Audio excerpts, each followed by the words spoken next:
imezidi kunithibitishia kuwa ule mtazamo wangu sijakosea. Kwanza nitaongea hilo tu ili nirudi kwa alioniuliza swali. Hoja haijibiwi kwa jazba au kwa ushabiki. Hoja inajibiwa kwa hoja madhubuti. Ila kwanza.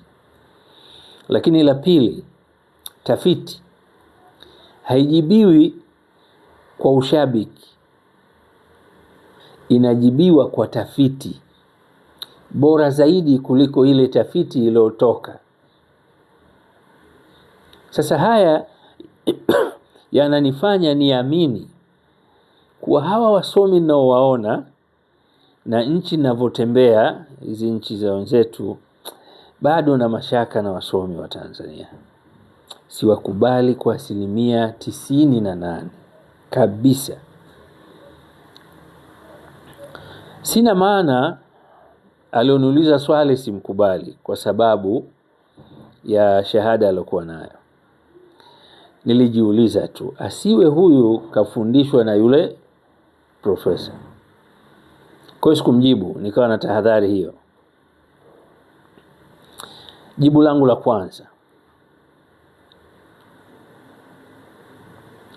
au ushauri wangu wa kwanza kwenye jibu la kwanza, si kila mtu atajua kila kitu. Hapana. Ndio maana tunaambiwa tuwaulize wenye kujua ikiwa hatujui, tuwaulize wenye kufahamu ikiwa hatufahamu, tuwaulize waliofanikiwa ikiwa hatujafanikiwa, tuwaulize wavumbuzi ikiwa si hatuna uwezo wa kuvumbua. Hiyo inakwenda.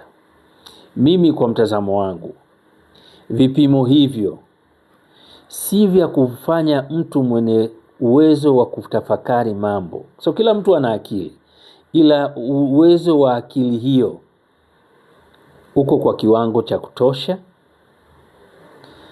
Jibu langu la kwanza, kama wewe unaamini kipimo hicho kinaweza kikakupa majibu bora, yapokee. Lakini mimi nachukizwa na kuulizwa maswali ya kipimo hicho na kutumiwa picha ya kipimo hicho. Sina budi tu, manake kila kukicha natumiwa vipimo hivyo. Tena watu wengine wazima, watu wazima kabisa, na ishara ya mbingu kichwani, bado anakutumia kipimo cha namna hiyo. Sasa kwa kuwa umri wake ni mkubwa, na kuwa mpole kwa sababu ya umri, nabaki nafikiri nini cha kufanya.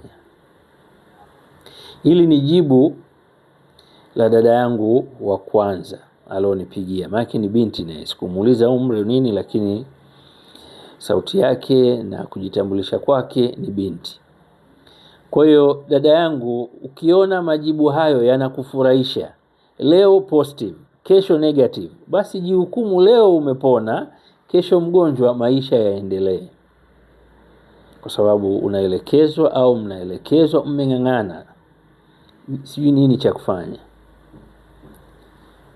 Tuachane na jibu la dada yangu huyo wakati nakuja Dodoma.